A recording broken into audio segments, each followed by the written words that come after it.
বিসিবির marathon meeting দুপুর থেকে রাত গড়ালো। শনিবারের বোর্ড সভায় কত কথাই না উঠে এলো। সভা শেষেই আবার 4 পরিচালকের পদত্যাগ।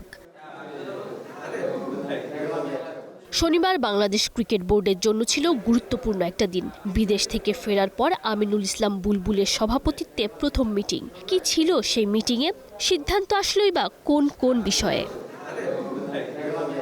এদিনের মূল এজেন্ডাই ছিল টি-20তে লিটন দাস এবং ওয়ানডেতে মেহেদী হাসান মিরাজের অধিনায়কত্বের মেয়াদ বাড়ানো, স্পিন বোলিং কোচ হিসেবে মোহাম্মদ রফিকের নাম ঘোষণা, ঢাকা প্রিমিয়ার লিগের ভবিষ্যৎ পরিকল্পনা, যদিও এ বিষয়ে এখনও সিদ্ধান্ত আসেনি। সাথে নিজেদের কমিটির ভবিষ্যৎ নিয়ে আলোচনা সহ আরও বেশ কিছু বিষয়। সিদ্ধান্ত গৃহীত হয়েছে। আমি প্রথমত আপনাদেরকে তবে সংবাদ সম্মেলনের শেষ ভাগে দৃশ্যপট বদলে যায়। একের পর এক প্রশ্ন, কেন বিশ্বকাপ খেলেনি বাংলাদেশ? সেই প্রশ্নের উত্তরও দিতে হয়েছে প্রেস কনফারেন্সে আসা পরিচালকদের। সরকারের যে দৃষ্টিভঙ্গি ছিল তখন সেখানে আমাদের দ্বিমত করার কোনো সুযোগ ছিল না। সরকার যখন বলেছে যে এখানে খেলা আমাদের জন্য নিরাপদ না, খেলোয়াড়দের জন্য নিরাপদ না, যারা দর্শক তাদের জন্য নিরাপদ না, যারা সাংবাদিক তাদের জন্য নিরাপদ না, এবং এখানে শুধু সরকার বলেছে তা না, সরকারের যেসব এজেন্সি আছে তারা ইনভলভ ছিল, তারা বলেছে নিরাপদ না, সেখানে আমাদের অন্য কোনো কিছু বলার কোনো সুযোগ ছিল না। এদিকে বোর্ডের ভিতরেও অস্থিরতা।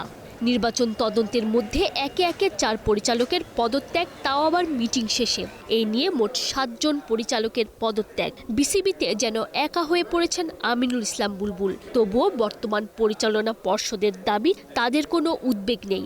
সব সিদ্ধান্তই নেওয়া হচ্ছে ভবিষ্যৎকে সামনে রেখে। জানিয়েছে, ইভেন আমি পার্সোনালিও যখন জিজ্ঞেস করছি তারা বলছে পার্সোনাল রিজন। এজেন্ডা ছিল উন্নয়ন আর পরিকল্পনার, কিন্তু বাস্তবতা ঘুরে দাঁড়ালো এক প্রশ্নে, বিশ্বকাপ মিসের দায় কার? আর পরিচালকদের নজিরহীন পদত্যাগের হিড়িক কেন?